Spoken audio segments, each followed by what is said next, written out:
Hello! Alors, on se retrouve aujourd'hui, cette fois-ci, pour un autre Power Ranking, mais là, on y va avec la conférence de l'Ouest. Alors, je porte actuellement la seule équipe que j'ai une casquette pour la conférence de l'Ouest, les Coyotes. Et puis, sinon, je porte le t-shirt de l'équipe qui est actuellement la meilleure équipe de l'Ouest, les Oilers de Edmonton. Alors, on va se lancer immédiatement. Mon Power Ranking est essentiellement basé sur les victoires dans la séquence, sur les unités spéciales, le nombre de buts marqués pour, le nombre de buts encaissés. Le nombre de tirs pas par match, mais le nombre de tirs total pour la séquence, bon, etc.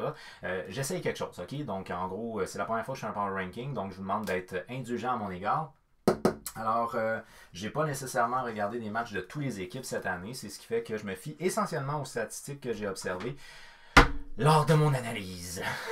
Alors, voici donc un power ranking des 2 dernières semaines du mois d'octobre. Donc, en fait, moi, ce que je vais peut-être faire, je vais voir exactement là, parce que j'ai essayé un power ranking juste pour une semaine. Je trouvais que c'était un petit peu plate au niveau statistique. Peut-être y aller un power ranking par mois. Je vais voir. Donc là, je voulais pas prendre un power ranking pour le premier mois d'octobre parce que en gros, c'est le classement de début de saison, donc il n'y a pas grand-chose de très impressionnant. J'ai pris juste la dernière séquence du mois d'octobre, donc à partir du 16 octobre jusqu'au 30 octobre, puisque aujourd'hui on est 31 au moment où je tourne, donc les matchs du 31 ne sont pas joués encore. Donc en gros, ça va nous donner une idée comment les équipes vont rentrer dans le mois de novembre. Donc c'est un power ranking pour comment le mois de novembre devrait aller selon les statistiques de fin du mois d'octobre. Alors, ça regroupe les statistiques des 2 dernières semaines du mois d'octobre. On se lance immédiatement à la 15e position. Alors, à la 15e position, pour ce qui est de la conférence de l'Ouest, c'est une équipe qui, je crois, on ne s'attend pas à grand-chose d'eux autres cette année. C'est une équipe qui est vieillissante, qui est lente et qui, malheureusement, n'est pas solide défensivement. Les Kings de Los Angeles. Alors, moi, je place les Kings de Los Angeles parce qu'ils ont un mauvais début de saison de manière générale. Et lors de leur dernière séquence, en 7 matchs, uniquement 2 victoires pour les Kings de Los Angeles. Alors, c'est une équipe qui a encore beaucoup d'amélioration à voir. En 7 matchs, uniquement 2 victoires, 5 défaites. Aucune défaite en prolongation. Écoutez, ils ont compté 14 buts dans cette séquence-là, ils en ont encaissé 26. Il n'y a pas de balance. Ça va pas très bien à ce niveau-là. Un avantage numérique à 10%, c'est pas très bon. C'est pas, en tout cas, c'est pas très bon. Un avantage numérique à 10%, c'est pas très bon. Un désavantage numérique à 71,4, c'est assurément un des pires de la ligue pour la dernière séquence du mois d'octobre. Alors franchement, les unités spéciales sont plus que ordinaires. On accorde beaucoup plus de buts qu'on en marque.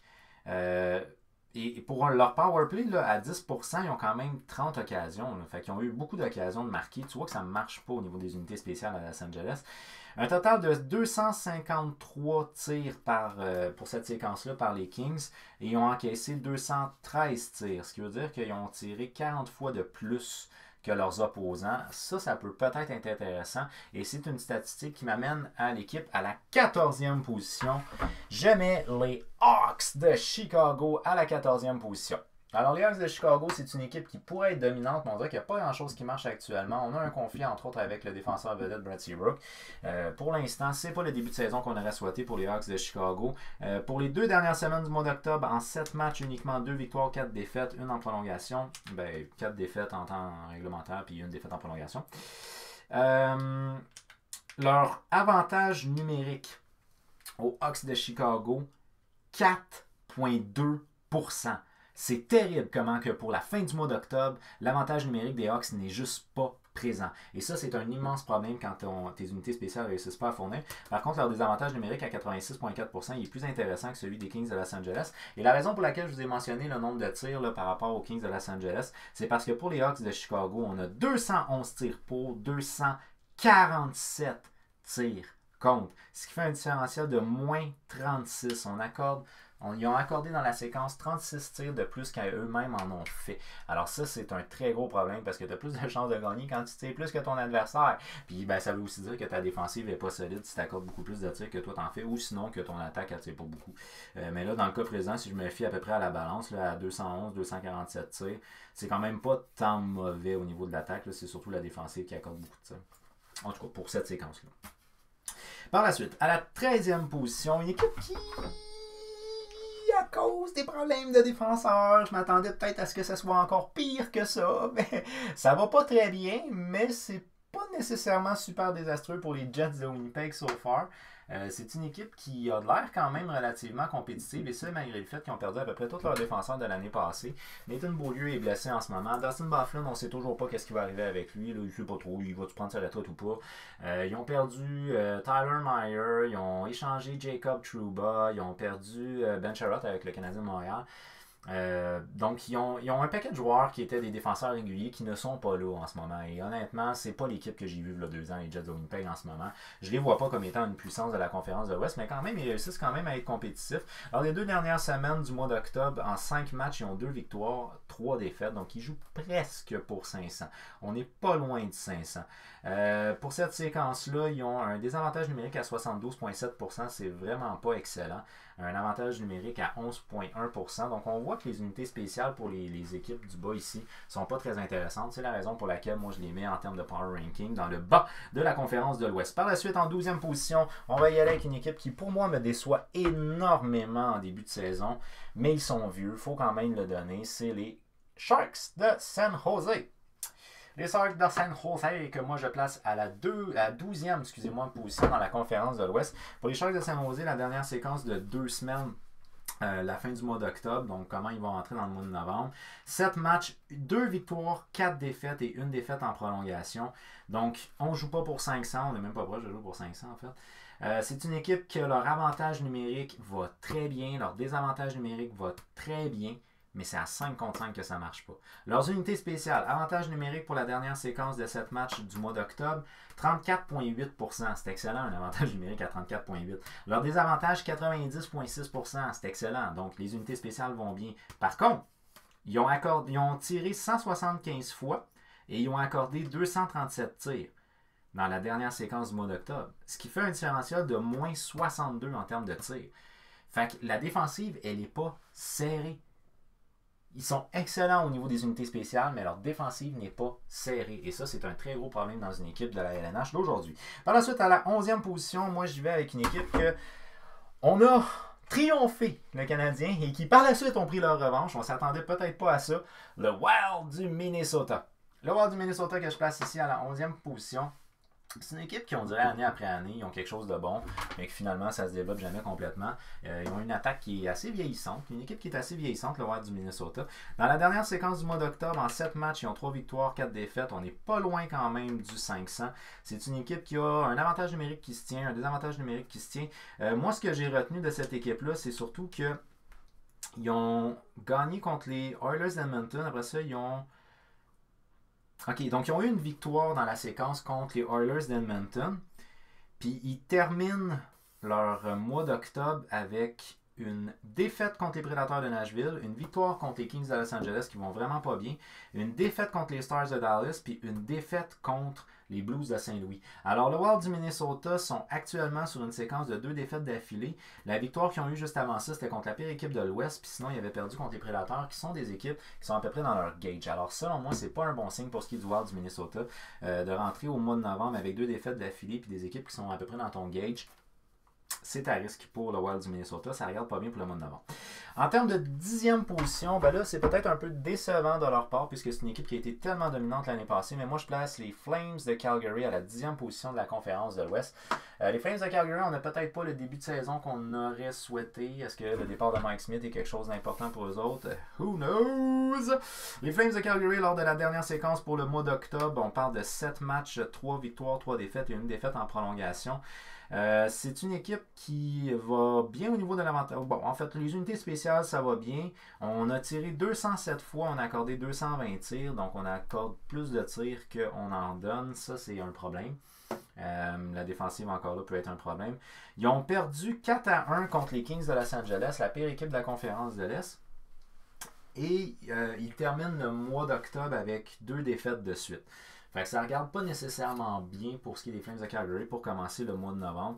Alors moi, je les place à la 10e position. À la 9e position, cette fois-ci, on y va avec une équipe que moi, je voyais comme étant une des puissances de la conférence de l'Ouest. J'ai quand même eu quelques surprises cette année depuis le début de la saison.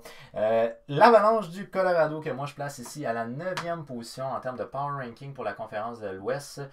Bon, c'est sûr que c'est par rapport aux 2 dernières semaines du mois d'octobre uniquement et non depuis le début de la saison.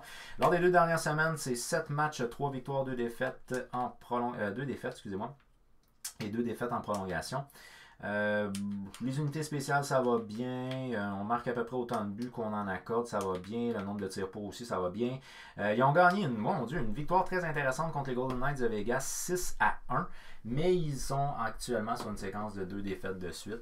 Alors, ça ne regarde pas nécessairement super bien pour le mois de novembre. Par la suite, on va y aller avec les équipes du top 8 de la conférence de l'Ouest.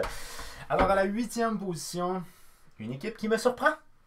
Je la voyais vraiment pas comme étant une bonne équipe pour cette année, ou du moins pas dans le top 8. Je les voyais dans le bottom ici. Les Ducks de Anaheim. Les Ducks d'Anaheim, que ça va pas si mal finalement. C'est une équipe que moi je voyais vraiment comme étant une équipe de bas fond pour ce qui est de la conférence de l'Ouest. Mais là, pour ce qui est de la dernière séquence du mois d'octobre, les Ducks d'Anaheim, en 8 matchs, ils jouent pour 500. C'est 4 victoires, 4 défaites. Avec ça, j'ai trouvé ça super intéressant. Leur avantage numérique à 16,7% puis leur désavantage numérique à 76,7%. C'est correct. C'est pas bon, c'est correct. Donc, en tant que tel, il va falloir qu'on s'améliore à ce niveau-là, mais il en reste pas moins qu'on joue pour 500 pour ce qui est de finir le mois d'octobre. Alors, on peut être optimiste pour le mois de novembre. Les choses pourraient peut-être aller mieux. À la 7e position, une équipe qui a un excellent début de saison, mais que la fin du mois d'octobre était peut-être un petit peu moins prometteuse que le début. Les Oilers de Edmonton. Alors, je place les Oilers de Edmonton ici à la 7e position. Sachez que je suis parfaitement conscient que c'est la meilleure équipe actuellement dans l'Ouest. Mais que malgré le fait que c'est la meilleure équipe actuellement dans l'Ouest, je ne suis pas très optimiste pour ce qui est du début du mois de novembre, puisque le mois d'octobre a terminé avec une fiche de 500, alors que c'est une équipe qu'on avait vue en début de saison très très forte. Donc, pour ce qui est des Oilers d'Edmonton, c'est 8 matchs lors des 2 dernières semaines du mois d'octobre, 4 victoires, 3 défaites et 1 défaite en prolongation, donc 4 victoires, 4 défaites au total. On a compté 19 buts, accordé 20 buts. On a un avantage numérique à 19%, c'est bon, mais un désavantage qui est à 73,9%, c'est un problème. Encore une fois, peut-être que la défensive est un gros problème avec les Oilers d'Edmonton. C'est une équipe qui, année après année, on se pose toujours des questions par rapport à leur gardien puis par rapport à leur défensive. Il y a des moves qui ont été faits dans la saison morte qui pourraient peut-être améliorer l'aspect défensif de l'équipe, mais il en reste pas moins que c'est encore un point d'interrogation. Donc l'équipe a commencé vraiment en feu. Là, peut-être que ça se calme un peu. Donc on va voir pour ce qui est du mois de novembre. Je les mets à peu près milieu peloton en termes de power ranking pour le mois de novembre. Par la suite, en 6e position, une équipe que je m'attendais peut-être à être un petit peu plus faible aussi, mais qui s'en sortent pas si mal, les Stars de Dallas. Je place les Stars de Dallas comme étant la 6e équipe dans mon power ranking pour ce qui est de la conférence de l'Ouest. Les Stars de Dallas, dans les 2 dernières semaines, c'est 7 matchs, 4 victoires, 3 défaites. Donc, on joue au-dessus de 500. Un avantage numérique à 16,7%, c'est pas exceptionnel, mais un désavantage à 82,3%, c'est quand même pas mauvais. Alors, c'est une équipe qui va quand même pas si mal, mais c'est une équipe qu'on connaît comme ayant des hauts et des bas. Je la place quand même à la 6e position pour ce qui est de la conférence de l'Ouest pour le début du mois de novembre. Maintenant, en termes de 5e position, une équipe qui, moi, je vois comme étant une puissance de la conférence de l'Ouest et je suis confiant que cette équipe-là devrait rester dans le top de la conférence de l'Ouest et j'y vais avec les Predators de Nashville à la 5e position pour ce qui est de mon power ranking de la conférence de l'Ouest pour entamer le mois de novembre. Alors, les Predators de Nashville dans les 2 dernières semaines du mois d'octobre en 6 matchs, 4 victoires, une défaite en prolongation. On joue au-dessus de 500. Ça va bien pour ce qui est des Prédateurs de Nashville. Nombre de buts marqués, 20 pendant cette séquence-là. Buts encaissés, 10. On a compté 2 fois plus de buts qu'on a encaissés pendant la séquence des 2 dernières semaines du mois d'octobre. Pour les Prédateurs de Nashville, je crois qu'on rentre confiant pour ce qui est du mois de novembre. L'avantage numérique à 16,7%, c'est ordinaire, puis le désavantage à 73,7%, ça aussi c'est ordinaire. Les unités spéciales sont ordinaires, mais il reste pas moins qu'à 5 contre 5, on fait la job à Nashville. Alors c'est une équipe qui rentre confiante dans le mois de novembre. Par la suite, à la 4e position, on y va avec les champions en titre de la Coupe Stanley, les Blues de Saint-Louis. Ça a été un petit peu plus difficile pour ce qui est des Blues de Saint-Louis, Canadien qui a été assez surprenant et agréablement surprenant d'ailleurs contre les Blues de Saint-Louis cette année. Les Blues de Saint-Louis que moi je place en termes de power ranking à la 4e position pour la conférence de l'Ouest dans les 7 derniers matchs, c'est-à-dire dans les 2 dernières semaines du mois d'octobre. 7 matchs, 4 victoires, 2 défaites, une défaite en prolongation. On joue au-dessus de 500, un power play à 22,2%. C'est quand même pas si mal. On a compté à peu près autant de buts qu'on a accordé. 3e position, la conférence de l'Ouest. Pour la 3e position de la conférence de l'Ouest, c'est une des équipes que moi je vois comme étant une équipe qui est contender pour gagner le trophée de la conférence de l'Ouest. Je me souviens plus du nom, mais en tout cas, pour finir premier dans la conférence de l'Ouest, les Golden Knights de Vegas. Les Golden Knights de Vegas qui ont quand même un très bon début de saison. C'est une équipe qui est indéniable, qui ont un excellent gardien de but, qui ont des excellents joueurs en attaque. Leur défensive est peut-être un petit peu moins serrée, mais c'est quand même une très très bonne équipe dans la conférence de l'Ouest. En 6 matchs lors des 2 dernières semaines du mois d'octobre, c'est 4 victoires et 2 défaites. On joue au-dessus de 500, c'est parfait. Ils ont un avantage numérique à 20,8%, c'est bien, et un désavantage à 85,7%, c'est bien aussi. Un problème que moi je vois tout le temps avec les équipes de l'Ouest, c'est qu'à long terme dans la saison, ils se fatiguent parce qu'ils font beaucoup plus de voyagement que les équipes de l'Est. Fait que c'est des statistiques qui risquent d'aller à la baisse éventuellement, mais pour l'instant, ça va très bien pour ce qui est des Golden Knights de Vegas. Maintenant, on arrive avec la deuxième position dans la conférence de l'Ouest. En termes des 2 dernières semaines du mois d'octobre, donc l'équipe qui rentre en confiance dans le mois de novembre, deuxième position, les Coyotes de l'Arizona. Alors pour ceux et celles qui le savent, je suis un amateur des Coyotes de l'Arizona. C'est une équipe que j'ai suivie beaucoup depuis le début de la saison et ça va très bien en Arizona.